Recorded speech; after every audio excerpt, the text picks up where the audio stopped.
Hola, bienvenidos a Lengua Viva, el programa que todos los domingos a esta misma hora les informa sobre el euskera. Hola, para comenzar vamos a adelantarles lo más importante que el equipo de Lengua Viva les ha preparado para... Uno de los objetivos de estos grupos es crear una organización que aglutine y coordine el trabajo de todos ellos. Entre las noticias breves destacaremos la siguiente. La revista de divulgación científica El Uyar ha publicado el número 100 desde su creación. Nuestro invitado de hoy es Juanito Oyarzábal, quien junto con Juan Vallejo y los hermanos Iñurrategui ha vuelto del Himalaya después de coronar con éxito el Lhotse. Y como todas las semanas destacaremos algunos nombres propios. Ellos son Josune Aristondo y Bernardo Achaga. El segundo reportaje nos llevará a Euskadi Norte, en concreto a la costa de Lapurdi, donde se hallan las mayores concentraciones de población. Y le recordaremos algunas palabras de origen euskaldun que de vez en cuando utilizamos al hablar en castellano. También les presentaremos las últimas novedades tanto en libros como en vídeos. Y sin más preámbulos, comenzamos. En los últimos años han surgido muchas asociaciones de carácter local cuyo objetivo es normalizar la situación del euskera. Vienen realizando una gran labor en ese sentido, pero no conformes con ello, actualmente tratan de crear una organización que les aglutine y coordine su trabajo.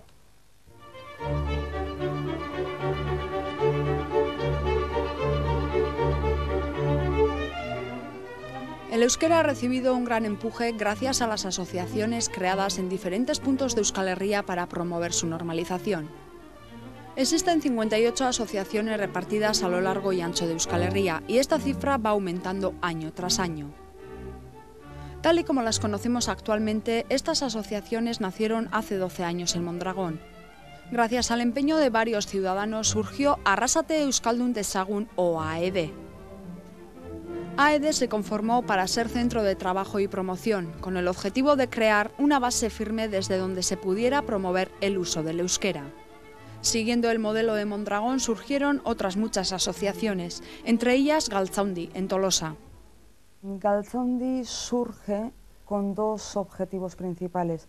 Uno de ellos es la normalización del uso del euskera y el otro es el fomento de la cultura vasca, de las actividades culturales en euskera. En ese sentido, hay que tener en cuenta que en el año 90 en Tolosa la diferencia que existe entre el conocimiento y el uso del euskera es bastante grande. Hoy en día existe también, pero el uso ha ido aumentando con los años. Se habían hecho diversos esfuerzos desde diferentes ámbitos, como pueden ser la administración, la enseñanza, los medios de comunicación, etcétera. Pero todo este trabajo debe viabilizarse, debe llegar a los ciudadanos y para ello necesitábamos de una iniciativa social por medio, digamos, de redes sociales donde llegaran a canalizarse todos estos esfuerzos. Al fin y al cabo, si pretendemos la supervivencia de una comunidad lingüística como puede ser la nuestra, necesitamos de la lealtad de los hablantes hacia su lengua. Hace 5 años que Galtzaundi trabaja sin cesar. Cuenta actualmente con 300 socios y con un presupuesto de 24 millones de pesetas. De las 58 asociaciones actualmente en funcionamiento, la mayoría son de Guipúzcoa. Le siguen Vizcaya, Navarra, Álava y Lapurdi. Estas asociaciones han llegado también a las capitales de nuestra geografía. En Vitoria surgieron Geu y Bagare, en Donostia, Baguera, en Pamplona, Saldiko Maldiko, en Bayona, Bayonan Euskaraz Bizi. Bilbao, por su parte, también cuenta con 5 asociaciones distribuidas en diferentes barrios. Estas asociaciones en favor del euskera han realizado un gran esfuerzo en los últimos 12 años. Pienso que el mayor logro, por resumirlo en una palabra, pues puede ser que nos hemos dado cuenta los euskaldunes de que lo que nos une es mucho más de lo que nos separa. Partiendo de esa base, pues, al cabo de los años pues, se han conseguido gran cantidad de cosas y todavía faltan muchas por conseguir, pero ahí están pues, un poco todo lo que concierne a los medios de comunicación. Ya son 47 revistas que han salido un poco al amparo de estos grupos a favor del euskera. Ahí están todo lo que son los acuerdos para que el euskera se implante en terrenos que hasta el momento no había tenido gran incidencia, el mundo laboral, etc. Ahí está ese enorme esfuerzo que se está haciendo para que en el tiempo libre tanto los niños y las niñas de familias euskaldunes como de familias erdeldunes tengan oportunidad de practicar y de vivir ese euskera que lo han empezado a aprender en las escuelas. Y campañas de sensibilización. Al final es crear un núcleo que empiece a funcionar en euskera dentro de lo que ha sido un pueblo erdeldún. Excepto la coordinadora de Bagune, formada por las 7 asociaciones del Alto Deba, el resto funciona independientemente. Sin embargo, esta situación puede cambiar en breve, ya que, convocados por Galtzaundi de Tolosa, todas las asociaciones de Euskal Herria han asistido a 2 reuniones con un objetivo: crear la agrupación de asociaciones que trabaje en pro de la normalización del euskera. El objetivo principal de esta agrupación que pretendemos crear, al fin y al cabo, es optimizar los medios que tienen hoy en día las asociaciones municipales o las asociaciones comarcales que están trabajando en pro de la normalización del euskera. En este sentido, bueno, esta agrupación lo que pretende es ofrecer servicios, asesoría, todo lo que necesiten estas agrupaciones. Al fin y al cabo, el objetivo no es crear un macro, sino alimentar los micros que existen. Por otra parte, lo que vemos es que no existe una agrupación que pueda ser interlocutora de todas estas asociaciones. También pretendería tener esa función ante otras entidades, tanto de la administración como del mundo de la euskaldunización. Si todo se desarrolla como está previsto, la agrupación será realidad para la próxima temporada. Es un paso más en favor del euskera. La revista de divulgación científica en euskera, El Uyar, ha puesto a la venta el número 100 de su revista con una edición especial. Ha sido el colofón de un largo camino de 21 años. Un largo camino, efectivamente, desde aquel septiembre de 1974, cuando salió a la luz el primer número de la revista El Uyar. De aspecto humilde, más parecía un libro que una revista. Nació por iniciativa de un grupo de alumnos de la Escuela de Ingenieros de San Sebastián, que simultáneamente a la revista había creado la asociación El Uyar. Tenían un objetivo: introducir el euskera en el mundo de la ciencia. Eran tiempos difíciles, en plena dictadura, con una carencia alarmante de medios y con escasa experiencia. Al cabo de 11 años llegaron a la revista los primeros grandes cambios. Entonces surgieron 2 publicaciones, una con el formato anterior dedicada a la investigación y la otra totalmente renovada y con mayor apariencia de revista dirigida a la divulgación científica, ambas en euskera. Ordura arte idazlea trebatzea zen gure helburua, handik aurrera irakurleak bihurtu ziren gure jomuga. Horretarako aldizkaria erabat aldatu genuen, itxura aldetikan, aldaketa banatu egin genuen aldizkaria ataletan eta alderdi grafikoari garrantzia handia eman genion. Horrekin batera gainera gehitu genion idazteko era leuntzea. Horrela aldan jende gehiena iristeko. Los resultados no tardaron. Al cabo de unos meses el número de suscripciones se multiplicó por 2. El Uyar ha continuado introduciendo cambios con el objetivo de ampliar su base de lectores. El popular calendario de pared publicado por los frailes franciscanos de Aránzazu ha cumplido ya 50 años. El de Aránzazu es el decano entre los diferentes calendarios de pared, también llamados tacos, que se publican en euskera. Ofrece una gran variedad de curiosidades y temas, algunos de carácter religioso, otros relacionados con el País Vasco, chistes, refranero, de todo un poco. El calendario de Aránzazu vende en la actualidad alrededor de 10.000 ejemplares. Euskaltzaindia, la Academia de la Lengua Vasca, ha publicado toda la documentación relacionada con su 13º congreso celebrado el año pasado en Leioa. Un número monográfico de la revista Euskera recoge todas las ponencias presentadas en el congreso, así como la declaración final de Euskaltzaindia. El 13º congreso fue muy importante para la continuidad de la unificación del euskera. Desde su clausura, Euskaltzaindia ha publicado 44 normas relativas al uso del euskera unificado.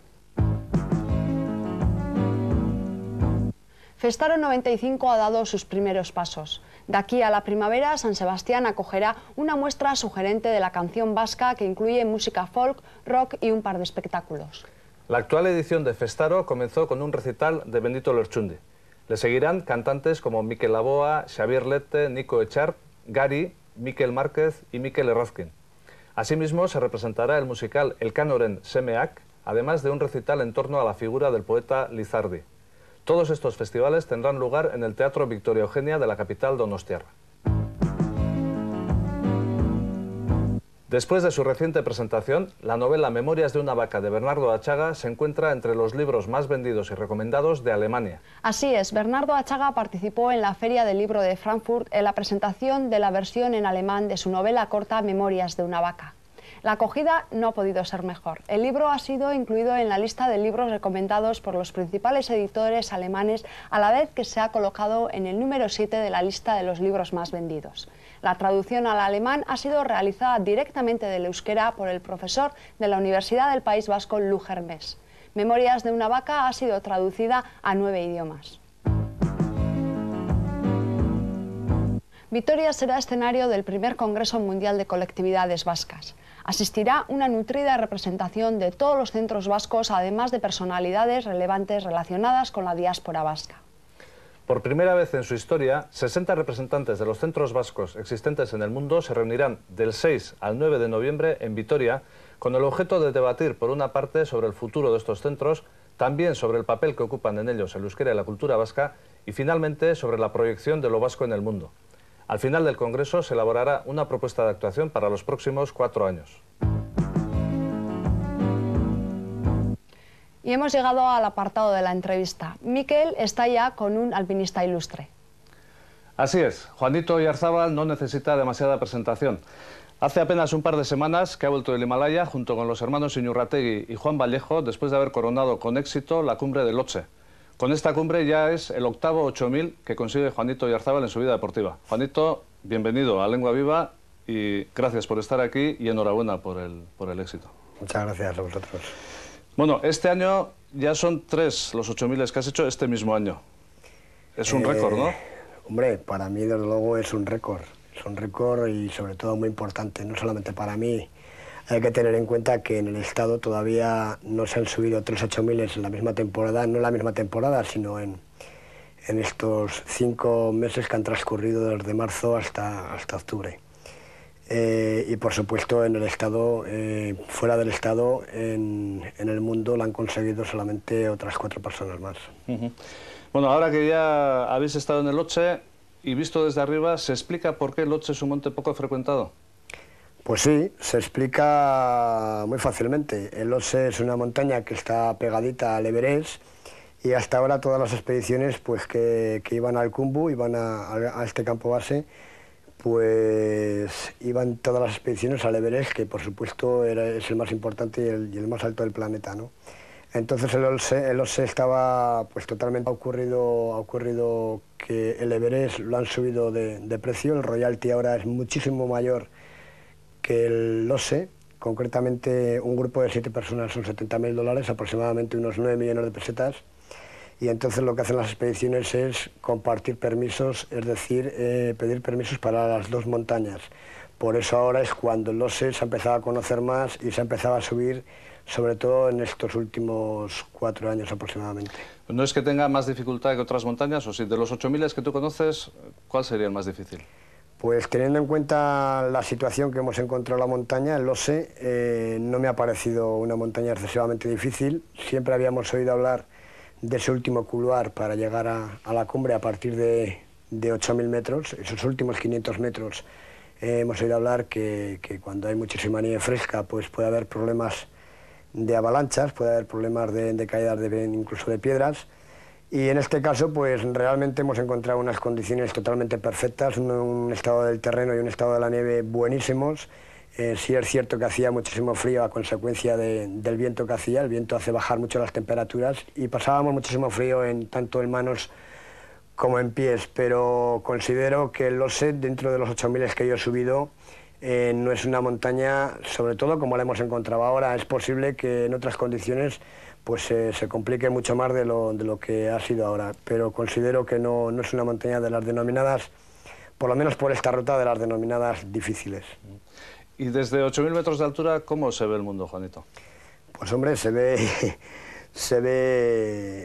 pues un poco a tus pies, ¿no? Se ve diferente y cuando llegas allá arriba, después de haber conseguido 8 8000, pues yo lo veo ya como normal. Quizá una persona, la persona que va a hacer un 8000 y que sube por primera vez, le ocurrirá pues posiblemente lo que a mí me ocurrió cuando yo subí por primera vez un 8000, que fue el Choyu en el año 85.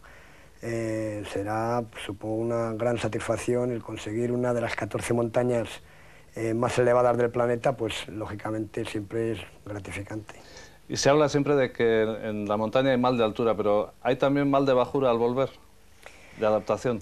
Hombre, yo cuando vuelvo de una montaña me apetece mucho regresar a casa y compartir mis experiencias pues, con amigos, familiares, con mi mujer, en fin, con todo el mundo, ¿no? Pero realmente cuando me encuentro en casa y ha transcurrido un mes, pues ya tengo ganas de volver a marchar. Y quizá ahora el planteamiento que hemos hecho este año de hacer 3 8000 en la misma temporada, quizás se deba un poco a esto, ¿no? A que aunque ya estoy, por lo menos psicológicamente mentalizado, a pasar mucho tiempo fuera de casa y bueno, y a regresar y a volver a marchar y, en fin, lo que hemos estado haciendo este año.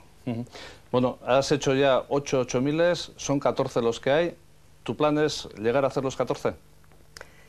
Hombre, mi plan, desde luego ahora en un principio, es intentar hacer los 14 8000 antes del año 2000. Esto es debido fundamentalmente al sponsor que a mí me financia las expediciones, concretamente Caja Vital Kutxa, que es la que financia las expediciones y sobre todo financia este proyecto, el proyecto de intentar hacer dentro de un plazo de 3 o 4 años, si todo va bien, si las condiciones son buenas, si las lesiones respetan, pues intentar conseguir esos 6 8000 restantes en un plazo máximo, bueno, máximo, eso máximo entre comillas, ¿no? De 4 años. Yo calculo que si todo va bien, este año vamos a 2 8000, este año próximo 2 8000 y posteriormente los siguientes años pues intentaremos hacer lo mismo, vuelvo a repetir, si todo va bien, si se sube y sobre todo si las lesiones respetan. Vamos a cambiar de tema, Juanito. ¿Qué presencia tiene el euskera en tu vida? Hombre, para mí el euskera en mi vida, la presencia es total, porque mi aita es guipuzcoano, es de Eibar, y siempre ha hablado y habla euskera, ¿no?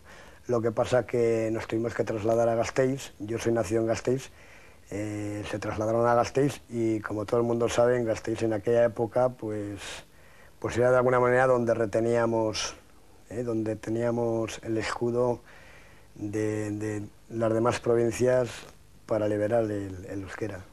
¿Y tú has notado en Gasteiz que de cuando tú eras crío a ahora han cambiado las cosas en este asunto? Pues sí, evidentemente sí, han cambiado mucho. Sobre todo del año 80 a esta época cambia muchísimo. Yo noto ahora la presencia del euskera prácticamente en todos los lados. Vas por lo viejo de Gasteiz y se oye hablar muchísimo euskera. Posiblemente sea debido también a la UPV, a la universidad, y a toda esa gente que viene de fuera, euskaldunes que vienen de fuera y que vienen a estudiar a la UPV. Y evidentemente desde que se formaron las ikastolas años atrás, pues se oye muchísimo euskera ya en Álava. Juanito, vamos a terminar hablando de montaña. Vuelves a la montaña, el proyecto más inmediato parece ser para la próxima primavera, es con los hermanos Iñurrategui, el Kanchenjunga, que es un monte que tú ya conoces. Sí, lo conozco además demasiado bien, ya he estado en 2 ocasiones, en el año 88 y en el año 91, y realmente es una montaña que tiene mucho respeto y es una de mis grandes montañas, una de las montañas favoritas que a mí me ilusionan. Lo he pasado mal en esta montaña, pero espero que el próximo año, junto con Félix y Alberto Iñurrategui y junto a Quique de Pablos, todo esto cambie, sobre todo cambie la monotonía de las otras 2 expediciones, del mal tiempo, de las malas condiciones, de la nieve muy blanda y muy fresca, y esperemos que ahora, siguiendo la racha de estos últimos éxitos que hemos tenido, pues todo vaya bien y podamos conseguir el Kanchenjunga, que es la 3ª montaña más alta del planeta con 8600 metros. Pues nada más, que tengáis mucha suerte en ese viaje y que hablemos de él a la vuelta. Gracias y suerte, Juanito. Vale, eskerrik asko. En el apartado de nombres propios, esta semana destacaremos a Josun Aristondo, nueva directora de ABE, del Instituto para la Alfabetización y Euskaldunización de Adultos. Licenciada en Químicas, ha sido profesora en la Escuela de Magisterio de Derio, así como directora pedagógica en la Ikastola Lauro. También ha sido directora de promoción del euskera en el Departamento de Cultura del Gobierno vasco. Bernardo Achaga, por su parte, ha recibido el premio Tres Coronas de los Pirineos Atlánticos por su trayectoria como escritor. Anteriormente había recibido, entre otros, el Premio Nacional de Literatura en España, el Mille Pages en Francia y el Euskadi. El segundo reportaje de hoy presenta y analiza la situación del euskera en la parte más poblada de Euskadi Norte, la costa de Lapurdi, donde precisamente se encuentran las grandes poblaciones de Bayona, Anglet y Biarritz.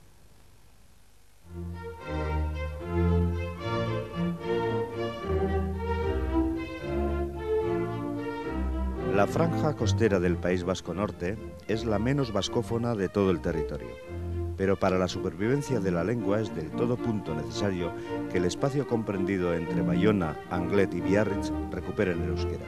En ello están empeñados el Instituto Cultural Vasco y la Confederación Vasca de Iparralde. La primera cosa que hay que decir respecto al euskera en la costa es que la situación es grave, urgente. La presencia del euskera en la vida cotidiana es muy débil. Sin embargo, las cosas están cambiando. Observamos que poco a poco las señales de tráfico empiezan a ser bilingües.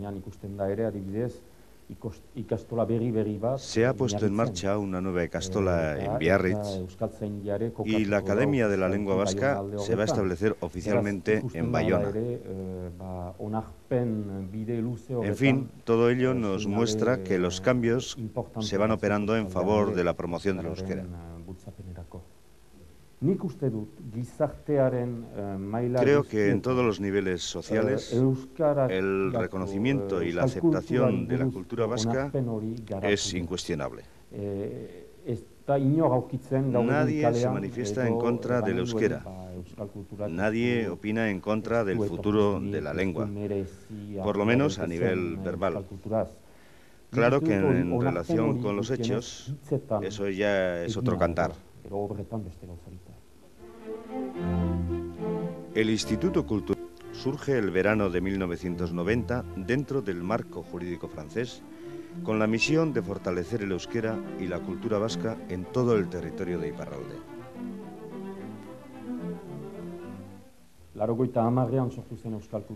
Euskal Kultur Erakundea nació el año 90 para promocionar la lengua y cultura vasca. Esto a todos los niveles, es decir, literatura, publicaciones, teatro, versolaris, danza, canto, patrimonio, etcétera, etcétera. Naturalmente, la promoción para la presencia activa del euskera en la vida social. El pasado 17 de junio, como consecuencia de un llamamiento expresamente realizado a las personas, asociaciones y federaciones interesadas del ámbito cultural vasco, surge en Iparralde la Confederación al Servicio de los Derechos Culturales Vascos.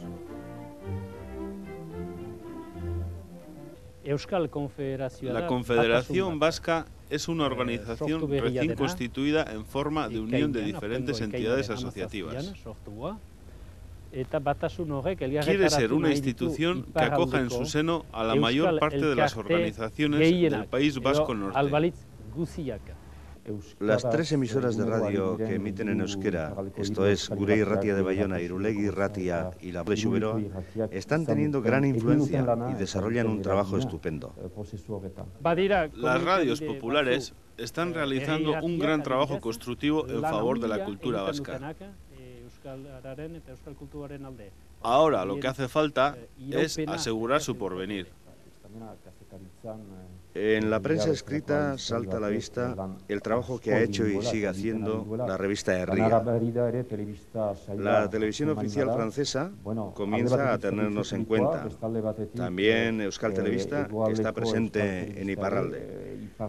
Tal vez no es suficiente, pero las cosas han cambiado, ciertamente. Queremos introducir en todas las escuelas la enseñanza en euskera, cosa que hoy en día no existe. El reconocimiento oficial del trabajo que han realizado las ikastolas agrupadas en Seasca conlleva la aceptación de la existencia de una red de enseñanza propia. Creo que es un paso importantísimo. A pesar de todo, no faltan las preocupaciones al analizar el sistema educativo en el País Vasco Norte. De cara al futuro, si la actitud de los padres en favor del euskera no se acentúa, la realidad se presenta preocupante.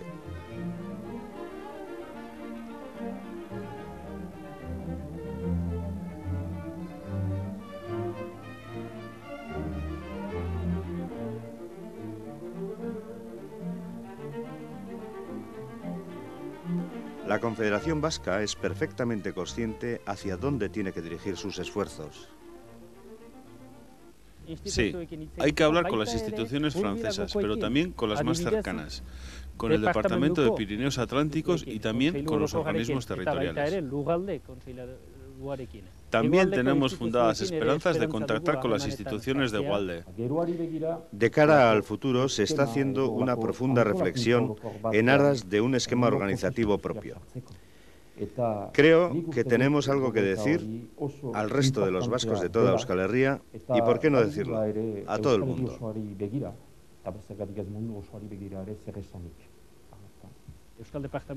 En tanto no se haya creado el Departamento Vasco, esta confederación tendrá que presionar y aprender a dialogar con los políticos actuales.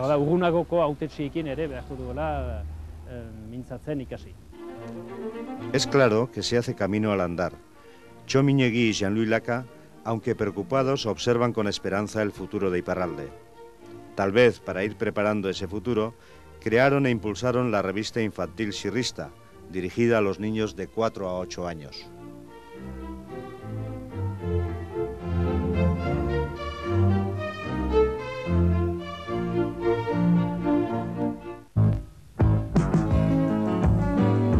Recordarles algunas palabras de origen euskaldún que a veces, y sin darnos cuenta, se nos deslizan cuando hablamos en castellano. Decimos, por ejemplo, que alguien está ciricando cuando no para de tentar y molestar. Ciricar viene de ciricatu, en euskera hostigar. Otro ejemplo, el pacharán es una bebida que ha tenido un gran éxito en los últimos años. Pues bien, pacharán viene de la palabra basarana, denominación en euskera de la endrina silvestre. De vez en cuando oímos o leemos que la Ertzaintza ha encontrado un zulo donde había papeles, armas o dinero. Zulo es una palabra vasca que significa agujero. Y por último, para cerrar esta breve enumeración, en la llanada alavesa dicen, por ejemplo, que este año anda mucho basagato suelto. Basagato no es más que basakatua, gato salvaje.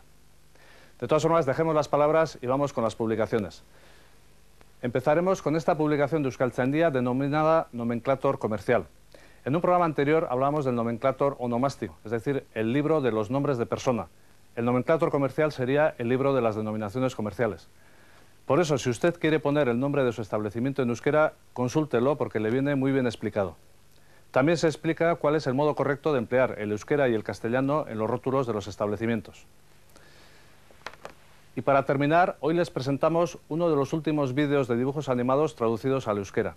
Se trata de Perico eta Benjamín Unchien y Puña, que es una historia basada en una famosa colección de cuentos de la escritora Beatrix Potter.